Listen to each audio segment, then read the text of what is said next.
নমস্কার, শুরু করছি আজকের ভিডিও। কিছু শর্ট ভিডিওর মাধ্যমে আমি ইংলিশ কিছু ওয়ার্ড এবং কিছু রিডিং কম্প্রিহেনশন, পরবর্তী ভিডিওগুলোতে রিডিং কম্প্রিহেনশন থাকবে। সেখানে কিছু আনসিন প্যাসেজ এবং তার কোয়েশ্চেন অ্যান্সার নিয়ে আলোচনা করা হবে এবং কিছু শব্দ, বিশেষ কিছু শব্দ, সেই শব্দের শব্দার্থ এবং তাদের ব্যবহার সম্পর্কে আলোচনা করা হবে। এরকম অনেকগুলি শর্ট ভিডিওর সাহায্যে আমি এই ইংলিশ ভোকাবুলারি, এই অধ্যায়টা আমি একটু তোমাদের সাহায্য করতে চাই এই অধ্যায়ের পড়ানো হিসেবে। দেখো, আজকে বিশেষ কিছু শব্দ, তাদের ব্যবহার সম্পর্কে আমরা জানবো, তাদের মানে এবং অর্থ কি সেগুলো সম্বন্ধে জানবো, এবং এর সাহায্যে তোমাদের যে ভোকাবুলারি সেটা অনেক স্ট্রং হয়ে যাবে। দেখো, শুরু করছি প্রথম শব্দ দিয়ে, অ্যাফ্রেড। দেখো, অ্যাফ্রেড, এখানে যে ছবিটা রয়েছে সেই ছবিটা দেখে তোমরা বুঝতে পারছো যে অ্যাফ্রেড হলো একটা মনের বিশেষ গুণ। অ্যাফ্রেড কথাটি অর্থ হলো ভয়। When someone is afraid they feel fear. Fear মানে হলো ভয়, অর্থাৎ কেউ যখন অ্যাফ্রেড বলা হবে, কেউ অ্যাফ্রেড হয়েছে, তখন সে আসলে ভয় পেয়েছে। সেন্টেন্সে তার ব্যবহার, the women was afraid of that of what she saw. অর্থাৎ যে মহিলা, ঠিক একজন মহিলা, সে যেটা দেখেছে সেটা দেখে সে ভয় পেয়ে গেছে। কিছু হয়তো দেখেছে এবং সেটা দেখে সে ভয় পেয়ে গেছে। দেখো, অ্যাফ্রেড অর্থাৎ অ্যাফ্রেড হলো একটা অ্যাডজেক্টিভ। অ্যাগ্রি। অ্যাগ্রি কথাটির অর্থ হলো আসলে রাজি হওয়া। Two agree is to say yes or to think the same way, মানে কোনো কিছুতে সম্মতি জানানো। অ্যাগ্রি এখানে একটা ভার্ব। এবার দেখো সেন্টেন্সে কীরকম ব্যবহার। এ বলছে, the food is very good in that restaurant. তখন বি তার কথার সমর্থনে বলছে, আই অ্যাগ্রি উইথ ইউ। অর্থাৎ অ্যাগ্রির অর্থ হলো রাজি হওয়া বা সম্মতি জানানো, এবং মনে রাখবে অ্যাগ্রি একটি ভার্ব, ক্রিয়াপদ। অ্যাংরি। অ্যাংরি মনের গুণ প্রকাশ করছে, মনের ভাব, মনের গুণ আসলে। তো সেটা হলো তার জন্য অ্যাডজেক্টিভ, মানে বিশেষণ। অ্যাংরি মানে তোমরা জানো, অ্যাংরি মানে রেগে যাওয়া। When someone is angry they may want to speak loudly or fight. যখন কেউ রেগে যায় তখন সে হয়তো জোরে জোরে কথা বলে বা খুব লড়াই করার মুহূর্ত তৈরি হয়, সেটা হলো angry. She did not do her homework so her father is angry. সে তার হোমওয়ার্ক করেনি, তাই তার বাবা রেগে গেছে। অ্যারাইভ। অ্যারাইভ হলো একটা ভার্ব। অ্যারাইভ কথাটির অর্থ হলো মানে কোনো জায়গায় পৌঁছানো। To arrive is to get to or reach some place, মানে কোনো জায়গায় পৌঁছানো। The bus always arrives at the corner of my street at 4। 4টের সময় বাস আমাদের রাস্তার ধারে এসে পৌঁছায়। অ্যাট্যাক।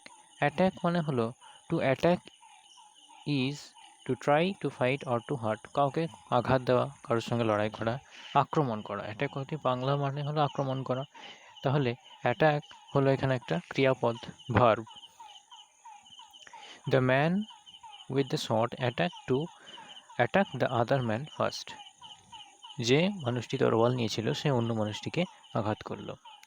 বটম। বটম এখানে নাউন, একটা নাউন। বটম মানে হলো লোয়েস্ট পার্ট, মানে সব থেকে নিচের অংশ। টপ মানে হলো সব থেকে উপরের অংশ, বটম মানে নিচের অংশ। The bottom of my shoe has a hole in it. আমার জুতোর তলায় একটা ছোট্ট ফুটো আছে। ক্লেভার। ক্লেভার এখানে অ্যাডজেক্টিভ, মানুষের গুণকে বোঝাচ্ছে বা কোনো প্রাণীর গুণকে বোঝাচ্ছে। তো কোনো ক্লেভার কথাটির অর্থ হলো চালাক, ঠিক আছে, মানে চালাক বা চতুর। The clever boy thought of a good idea. চালাক ছেলেটি একটি গুড আইডিয়া মানে ভালো আইডিয়া বের করেছে।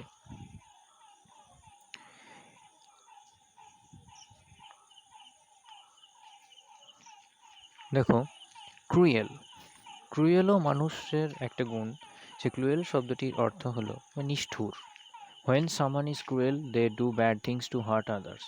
মানে কাউকে আঘাত দেয় বা কাউকে অত্যাচার করে, এটা হলো নিষ্ঠুর। তো সেখানে এটা অ্যাডজেক্টিভ হিসেবে ব্যবহার করা হয় বাক্যের মধ্যে। The cruel man yield at his sister. একটা বোনের ওপর অত্যাচার করলো, ঠিক আছে। ক্রুয়েল মানে এখানে মনে রাখবে নিষ্ঠুর, আর সেটি একটি অ্যাডজেক্টিভ। ফাইনালি, ফাইনাল শব্দ থেকে এসেছে, এটা হলো adverb.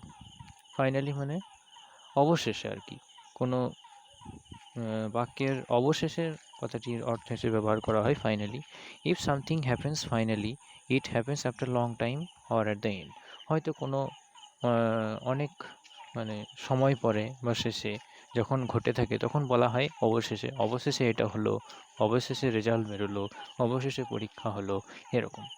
He finally cross the finish line after 5 hours of running. 5 ঘন্টা দৌড়ানোর পর সে ফিনিশিং লাইন পেরিয়ে গেল। হাইড, হাইড শব্দটির অর্থ হলো কোনো কিছু লুকানো, এটা ভার্ব। দেখো, the other children will hide while you count to 100। অর্থাৎ লুকোচুরি খেলায় আমরা যেমন বলি 100 গোনার পর মানে তোমরা খুঁজতে আসবে, অর্থাৎ 100 গোনা অবধি সে লুকিয়ে যাবে। হান্ট, হান্ট এখানে একটি ভার্ব। হান্ট মানে হলো শিকার করা। Two hunt is look for or search for an animal. To kill অর্থাৎ কোনো প্রাণীকে হত্যা করার জন্য যে শিকার করা হয়, শিকার মানে তোমরা জানো কোনো প্রাণীকে হত্যা করা। Long ago people hunted with bows and arrow. অনেক বছর আগে মানুষরা তীর ধনুক নিয়ে শিকার করত। লট, লট কথাটির অর্থ হলো প্রচুর। লট মানে অনেক জিনিস আছে আর কি। তাহলে এখানে বাক্যের হিসেবে যেটা ব্যবহার করা হয়, এটি একটি নাউন, তোমরা বুঝতে পারছো। Lot, there are a lot of apples in the basket. ওই ঝুড়িতে অনেকগুলি আপেল রাখা আছে। মিডিল, মিডিলটাও নাউন, একটি নাউন। মিডিল মানে হলো মাঝখানে। The Canadian flag has maple leaf in the middle of it. কানাডার পতাকায় মাঝখানে ম্যাপল গাছের পাতা ছবি আছে। মোমেন্ট, মোমেন্টও এক ধরনের নাউন। মোমেন্ট কথাটির অর্থ যেন মুহূর্ত, অর্থাৎ খুবই কম সময়ের জন্য, এক মুহূর্তের যেটা বলে সেটা। I was only a few moments late for the meeting. আমি এই মিটিংয়ের জন্য কয়েক মুহূর্তে দেরি করেছিলাম। মোমেন্ট হলো, মোমেন্ট একটা নাউন যার অর্থ হলো মুহূর্ত। বেশ। Pleased,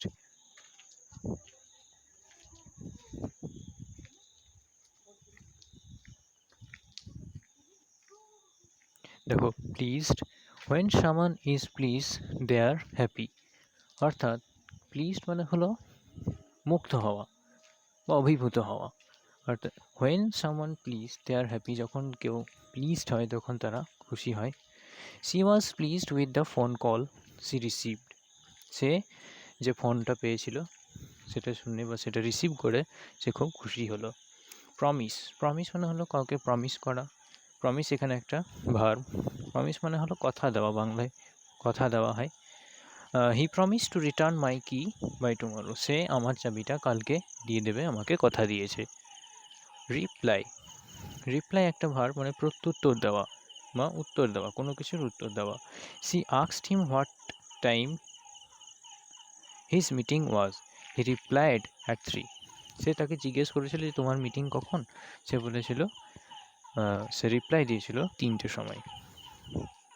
safe, when person is safe they are not in danger. Safe মানে হলো বিপদের মধ্যে নয়, এরকম যদি বোঝানো হচ্ছে তখন। বিপদের মধ্যে নয় বোঝাতে এই শব্দটি ব্যবহার করা হয়, safe. Put on your seat belt in the car to be safe. তোমার সিট বেল্টটাকে, put on your seat belt in the car to be safe, নিজে সুরক্ষিত থাকার জন্য কারের মধ্যে যে বসে রয়েছে সেখানকার সিট বেল্টটা বেঁধে নাও। ট্রিক, ট্রিক হলো এক ধরনের নাউন। ট্রিক হলো আসলে ঠকানো বা মজা, বা ট্রিক মানে কোনো উপায়ও বলা যায়, সেক্ষেত্রে ট্রিক একটা noun. His card trick really surprised us. তার যে কার্ড ট্রিক ছিল, কার্ড ট্রিক হয়তো কোনো একটা খেলা বা কোনো কিছু, সেই কার্ড ট্রিক আমাদেরকে সত্যি খুব অবাক করে দিয়েছে। ওয়েল, তো ওয়েল এখানে অ্যাডভার্ব হিসেবে ব্যবহৃত হয়। ওয়েল যখন অ্যাডভার্ব, ওয়েল কথাটির অর্থ হলো ভালো, এবং যদি ওয়েল যদি আমরা নাউন হিসেবে ব্যবহার করি, সেক্ষেত্রে ওয়েল মানে হবে কুঁয়ো, সেটাও তুমি জানো। এবার the couple can dance quite well, ওই যে কাপল যারা নাচছে তারা একটু ভালো নাচ করলো। এইগুলি ছিল আজকের শব্দ, বিভিন্ন রকমের শব্দ, নাউন, অ্যাডভার্ব, ভার্ব, অ্যাডজেক্টিভ। এই সমস্ত শব্দগুলোর মানে আমি বললাম, বেশিরভাগই তোমরা মানেগুলো অনেকেই জানো। এবার সেই শব্দগুলোকে ব্যবহার করে দেখো কিছু এক্সারসাইজ রয়েছে, সেগুলো আমি করাচ্ছি। 1 নম্বর আছে ব্যাড অর হান্টিং আদার্স। ঠিক আছে, এখানে করতে হবে যেটা হলো যে 4টে অপশন দেওয়া রয়েছে, ওই যে এক্সপ্লেনেশন বা ওই যে ছোটো ফ্রেজ দেওয়া রয়েছে, সেই তার সঙ্গে কোনটা ম্যাচ করে বা কার অর্থ বহন করছে।